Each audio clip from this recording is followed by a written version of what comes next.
میں ہوں آپ کا میزبان عبدالبشیر خان اور آپ دیکھ رہے ہیں میرا یوٹیوب چینل کھنجرا پوسٹ۔ پچھلے چند دنوں کے دوران ان ٹرانزٹ رہنے کی وجہ سے، سفر میں رہنے کی وجہ سے آپ کے ساتھ رابطہ نہیں رہ سکا، اس کے لیے پیشگی معذرت۔ ناظرین، بدعنوان سسٹم کا تسلسل یا نیا پاکستان جنگ فیصلہ کن مرحلے میں داخل ہو گئی ہے۔ پی ٹی آئی کے چیئرمین سابق وزیر اعظم عمران خان کی لاہور ہائی کورٹ میں پیشی، حفاظتی ضمانت کی درخواست منظور۔ پاکستان بحرانوں کی زد پہ، سیاسی بحران، معاشی بحران، دفاعی بحران، آئینی بحران اور نہ جانے کون کون سا بحران ہے جس نے ہمارے اس ملک کا راستہ دیکھا ہوا ہے۔ صدر پاکستان کی طرف سے 9 اپریل کو خالی اسمبلیوں کے انتخابات، پنجاب اور کے پی کے اسمبلیوں کے انتخابات کرانے کا حکم، الیکشن کمیشن کے مبینہ طور پہ فرار کی تیاری۔ وہ الیکشن کمیشن جو برسوں تک لاکھوں روپے کی مراعات لیتا رہا اور جس کا سب سے بنیادی کام ملک میں انتخابات کرانا ہے، وہ عین موقع پہ اگر فرار کا راستہ اختیار کرے تو کیا اس سے اب تک لی ہوئی براعت واپس نہیں لی جانی چاہیے؟ کیا اس پہ آرٹیکل 6 نہیں لگنا چاہیے؟ پاکستان کی بقا کا واحد راستہ آئین کی بالادستی اور قانون کی پاسداری۔ خانہ جنگی یا انقلاب، پاکستان نازک موڑ پر۔ ناظرین، یہ ہیں آج کے انتہائی اہم ٹاپکس جن پہ ہم گفتگو کریں گے۔ تفصیلات میں جانے سے پہلے کھنجرا پوسٹ کو سبسکرائب کرنے پہ، لائک کرنے پہ اور کمنٹس میں ہماری رہنمائی فرمانے پہ آپ کا پیشگی شکریہ۔ ناظرین، پاکستان اپنے روز اول سے ہی قائد اعظم کی رحلت، شہید ملت کی شہادت کے بعد جن سازشوں کا شکار ہوا، ان سازشوں کے شکنجے میں یہ ملک اس بری طرح دن بدن الجھتا چلا گیا کہ اس سے نکلنے کا کوئی راستہ نظر نہیں آیا۔ اس ملک سے بڑے ذہین لوگ، بڑے قابل لوگ، بڑے اہل لوگ مایوس ہو کے ہجرت کرتے رہے، برین ڈرین ہو گیا، یہاں سے بہت سے لوگ یہ ملک چھوڑ کے گئے اور دنیا کے بہت سے ممالک میں ان لوگوں نے بہت بڑے کارہائے نمایاں انجام دیے۔ سسٹم اس ملک میں تبدیل نہیں ہو سکا اور اس سسٹم نے باقاعدہ ایک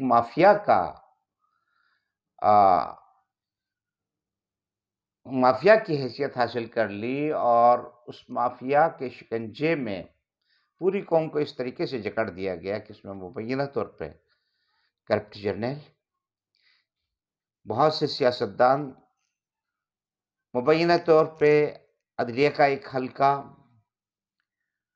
بیوروکریسی کا ایک بڑا طبقہ، وہ سرمایہ دار اور جاگیردار جو ٹیکس دینے کے حق میں نہیں تھے، پاکستان کو اپنے لیے جنت سمجھ رہے تھے ٹیکس فری، ان سب کا ایک کیمپ جو ہے اس نے مل کے اس ملک کو دن بدن تباہی کی طرف دھکیلا۔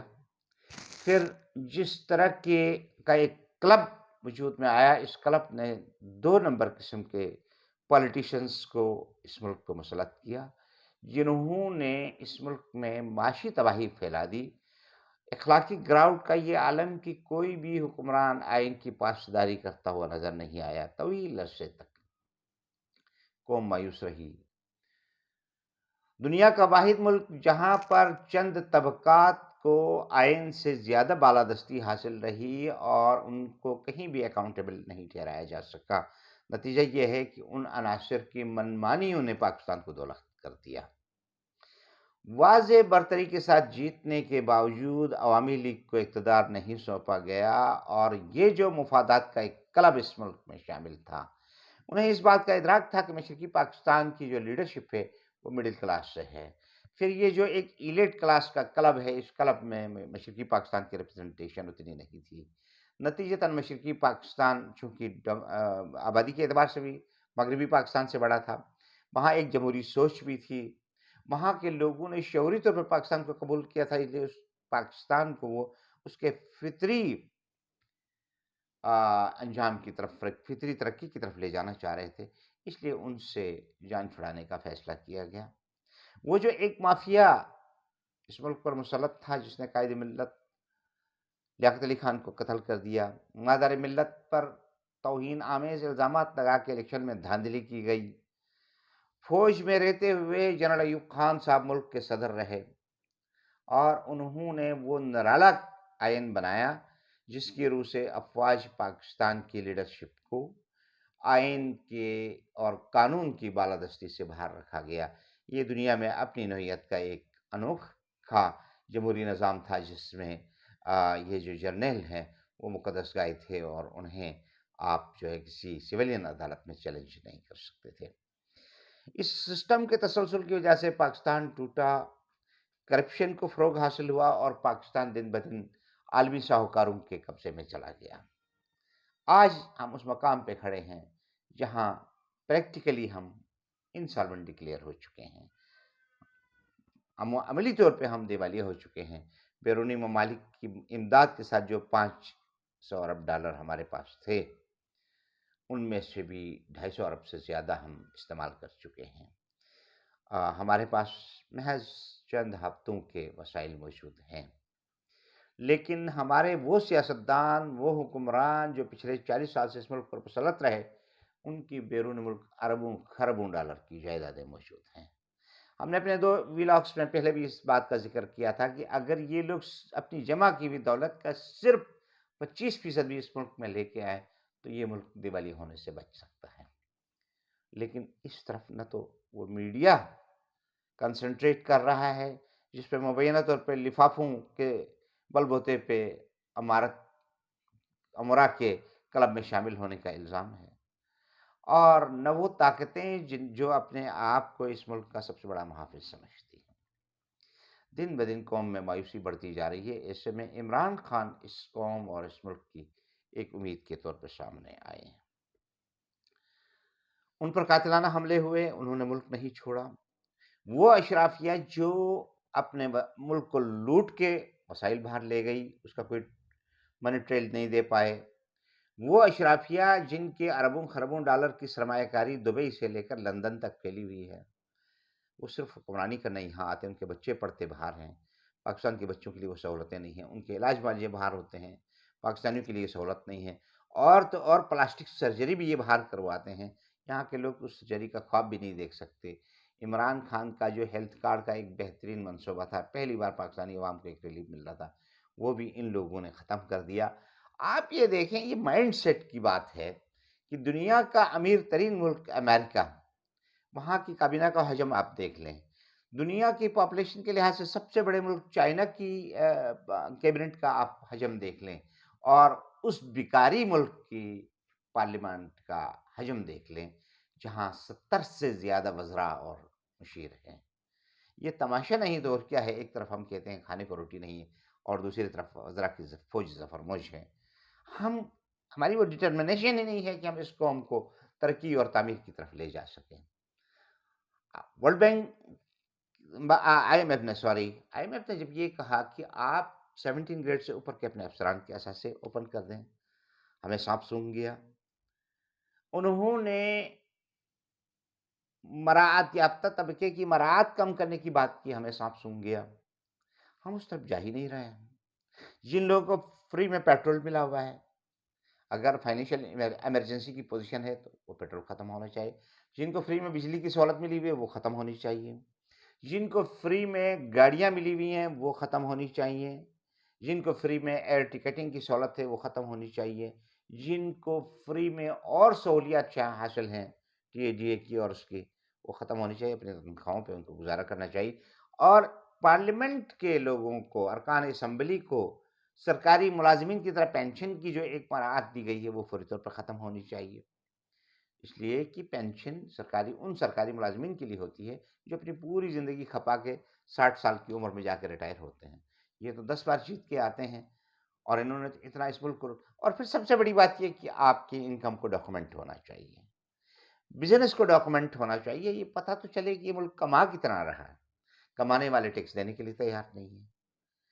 ایف بی آر کے بہت سے لوگوں پر مبینہ طور پر یہ الزامات ہیں کہ وہ سرمایہ داروں اور جاگیرداروں کے امبریلا تلے اس طرح کی اسٹریٹجی اپناتے ہیں جس کی وجہ سے بہت سے چور ٹیکس نہیں دیتے۔ خیر، یہ تو ایک بات رہی۔ دوسری بات یہ ہے کہ عمران خان صاحب کو گرفتار کرنے کے لیے جو ایک طویل جدوجہد ہو رہی تھی اور جس کی بنیاد پہ آج مبینہ طور پہ انہیں مجبور کیا گیا کہ وہ لاہور ہائی کورٹ میں زخمی ہونے کے باوجود پیش ہو جائیں، 4000 کے قریب پولیس فورس کے نوجوان لاہور ہائی کورٹ کے اندر ڈپلائی کر دیے گئے، اندر شیلنگ گیس سے لے کر ان تمام اکوپمنٹس کی انسٹالیشنز کی گئیں، وہاں پر ہرڈلز کریٹ کی گئیں، پورا ایک پلان تھا کہ عمران خان کو گرفتار کیا جائے، لیکن کورٹ کے احاطے کے اندر وکلاء نے ایک منظم جدوجہد کے ذریعے اور کورٹ سے باہر عوام نے اس سازش کو ناکام بنا دیا اور عمران خان کو گرفتار نہیں کیا جا سکا۔ فاضل عدالت نے ان کی حفاظتی ضمانت کی درخواست منظور کر لی ہے۔ پی ڈی ایم حکومت عمران خان کو گرفتار کرنے میں ناکام رہی۔ زمان پارک سے ہزاروں کی تعداد میں ایک قافلے کی شکل میں پی ٹی آئی کے کارکنان انہیں کورٹ تک لے کے آئے اور ان کی ضمانت ہونے تک اپنے حصار میں رکھا۔ پولیس فورس تمام ترکشیوں کو، اور ایک خاص بات جو ہمارے دوستوں نے، اب آپ نے موقع پر موجود دوستوں نے یہ تذکرہ فرمایا کہ خود پولیس والے بھی نیم دلی کے ساتھ اس سسٹم کے تحت مجبور ہو کے ساتھ دے رہے تھے، ورنہ عملاً وہ بھی عمران خان کو گرفتار کرنے کے لیے پہ خوش نہیں تھے۔ نتیجتاً یہ ہے کہ پولیس کی تیاریاں دھری کی دھری رہ گئی۔ رانا سلام اللہ صاحب کی دھمکیاں ہوا میں اڑ گئیں اور عمران خان صاحب حفاظتی ضمانت کروا کے واپس لوٹے۔ پاکستان اس وقت ناظرین بحرانوں کی زد پہ ہے۔ سیاسی بحران سب سے بڑا بحران ہے، معاشی بحران ہے، دفاعی بحران ہے، عدل و انصاف کا بحران ہے، اور یہ سارے بحران جو ہیں از خود پیدا نہیں ہوئے، ہمارے اپنے دانستہ طور پہ پیدا کیے ہوئے ہیں تاکہ غریب کو غریب سے تر رکھا جا سکے اور وہ امراء کی لوٹ مار اور کرپشن کی طرف انگلی نہ اٹھا سکے۔ یہ دانستہ طور پہ اس ملک کو جس مقام تک دھکیلا گیا ہے، اس کے بعد اب یہاں انقلاب کے واضح آثار نظر آ رہے ہیں۔ مجھے نظر آ رہا ہے کہ عمران خان رہے یا نہ رہے، اب اس موب کو، یہ جو ایک موب نکلا ہے اور جو لوگوں کو پتہ چل گیا ہے کہ کون کون لوگ چور ہیں، کون لوٹ کے یہاں سے لے جا کے باہر جزیرے خریدتے رہے ہیں، کون لوٹ کے یہاں سے لے جا کر باہر صنعتیں لگاتے رہے ہیں، کون لوٹ کے یہاں سے لے جا کر اپنے بچوں کے نام پہ جائیدادیں بناتے رہے ہیں، یہ سب کچھ پتہ چل گیا ہے۔ سوشل میڈیا کے اس دور میں آپ نے میڈیا کو بھی پابند سلاسل کیا، آپ نے سچ بولنے والے صحافیوں پر بھی قدغن لگا دی، کسی کو گرفتار کر کے، کسی کو ننگا کر کے پیٹ کے، کسی کو قتل کروا کے، اور سچ بولنے والے سیاستدانوں کے ساتھ جو کچھ ہوا اس میں شہباز گل سے لے کر اعظم سواتی تک ایک طویل کہانی ہے۔ یہ شرمناک واقعات ایسے حالات میں ہو رہے ہیں جب ملک میں ایک نیشنل کنسنسس کی ازحد ضرورت ہے۔ بدقسمتی یہ ہے کہ جس ڈائریکشن پہ ہمیں جانا چاہیے اس ڈائریکشن پہ ہمیں کوئی لے جانے والے لوگ نظر نہیں آ رہے ہیں۔ الیکشن بڑا کلیئرلی لکھا ہوا ہے کہ جب کوئی اسمبلی ڈیزالو ہو جائے تو 90 ڈیز کے اندر الیکشن کروانے ہیں، لیکن وہ الیکشن کروانے کے لیے کوئی تیار نہیں ہے۔ فائنینشیل سیکٹر آپ کا کہتا ہے ہمارے پاس فنڈز نہیں ہیں، آپ کی پولیس فورس کہہ رہی ہے ہم آپ کو سیکورٹی نہیں دے سکتے، آپ کا کوئی اور ادارہ کوئی اور بہانہ، اور ان سارے بہانے کو جمع کر کے آپ کا الیکشن کمشنر جو لے تو لال سے کام لیتا رہا۔